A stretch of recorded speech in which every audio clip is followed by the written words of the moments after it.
அவனவன் பிறனுடனே மெய்யை பேச கடவன். பொய் பேசாதன்றாரு. பொய் பேசாத, இனிமே உண்மையை பேசு அப்படிங்கிறாரு. பொய் பேசுறது பழைய வாழ்க்கை, தெரியுது இல்லை? பழைய வாழ்க்கை.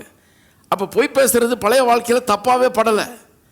அது ரொம்ப சகஜமாக இருந்தது. கேட்டால் சொல்லுவாங்க நம்ம ஜனங்களே, எல்லாரும் பொய் பேசுகிறாங்க, அதில் என்ன இருக்குது, எல்லாரும் செய்கிறது தானே, அப்பப்போ சில பொய்களெல்லாம் விட்டுக்க வேண்டியது தான் அப்படின்னு. எனக்கு தெரிஞ்ச ஒரு ஆள் இருந்தான், லைவ் புக்குன்னே ஒன்று வச்சுருந்தான். ஒரு சின்ன புக்கு பாக்கெட்லேயே வச்சுருப்பான். சேல்ஸ்மேன், நல்ல சேல்ஸ்மேன். எதையும் விற்றுருவான் அவன். ஏமாந்தான் நம்மளே விற்றுருவான் அவன். அப்போ ஏற்பட்ட ஆள் அவன். உள்ள பாக்கெட்டில் ஒரு புக்கு வச்சுருப்பான். லைவ் புக்குன்னு பேர். அதுக்கு அவனே சொல்கிறான், லைவ் புக்கு இது. ஒன்றுலேயும் ஒரு பக்கத்துலேயும் பேர் எழுதியிருப்பான். பேர் எழுதிட்டு நிறைய பேரை சந்திக்கிறான். அவங்கள்ட்ட நிறைய ப்ராமிசஸ் அள்ளி வீசுறது இவர். அதை பண்ணிடுறேன், இதை பண்ணிடுறேன், அப்படி இருக்குமாக்கும், இது இப்படி இருக்குமா எல்லாம். ஆனால் ஞாபகம் வச்சுக்கணும், அடுத்த தடவை அவனை பார்க்கும்போது அதனால் நீங்கள் எழுதி வச்சுக்கிறது யார் யார்கிட்ட என்னென்ன போய் சொன்னோன்னு. அப்போ அடுத்த தடவை நம்ம சந்திக்கும் போது ஆஃபீஸ்க்குள்ளே போகும்போது கரெக்டாக எடுத்து பார்த்துக்குவான். மோட்டர் சைக்கிள்லேருந்து இறங்கணுன்னு டக்குன்னு எடுத்து புக் எடுத்து இவன்கிட்ட போன தடவை என்னென்ன பொய்யெல்லாம் சொல்லியிருக்கேன் அவ்வளோ நாள் அப்படின்னு சொல்லி லிஸ்ட்டே இருக்குது. எவ்வளோ ப்ரொஃபஷ்னலாக பொய் சொல்கிறான் பாருங்க அவன். பொய்க்கு பிதாவாக இருப்பான், அவங்களுக்கு பெரிய எக்ஸ்பர்ட் இவன்.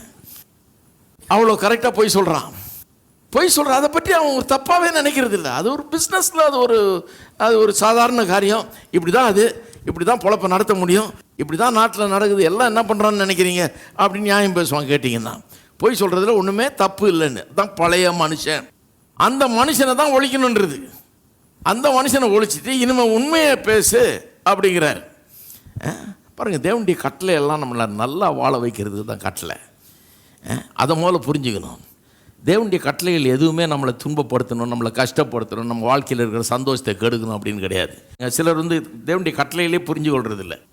சிலர் சொல்கிறாங்க புதிய ஏற்பாட்டில் கட்டளைகள்லாம் கிடையாது, 10 கற்பனைலாம் ஒன்றும் கிடையாது. இந்த திருடாதேன்றது 8வது கட்டளைங்க. அதைத்தான் எடுத்துகிட்டு வந்து இங்கே பேசுகிறாரு அவர். அப்போ புதிய ஏற்பாட்டு வந்தோன்னு 10 கட்டளைலாம் ஒழிச்சிட்டாரு போயிடுச்சு அப்படின்னா எந்த விதத்தில் ஒழிச்சாருன்றதை தெளிவாக பேசணும். எப்படி அது ஒழிஞ்சது அப்படின்றத பேசணும்.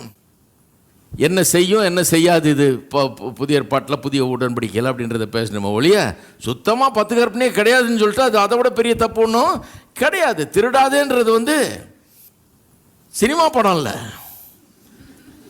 அது 8வது கட்டளை. 10 எப்படியெல்லாம் சொல்ல வேண்டியதாக இருக்குது பாருங்கள். மனசில் பதியணுமே, என்ன பண்ணுறது? இதைத்தான் நான் உட்காந்து யோசிச்சுட்டு இருக்குது, எப்படி சொல்கிறது இவங்களுக்கு. உங்களுக்கு புரியுற மாதிரி சொல்கிறேன். அது 8வது கட்டளை மறக்கவே மாட்டீங்க. இப்போ சொன்னாரியா திருடாதே படம் இல்லை, 8வது கட்டளை. 8வது கட்டளை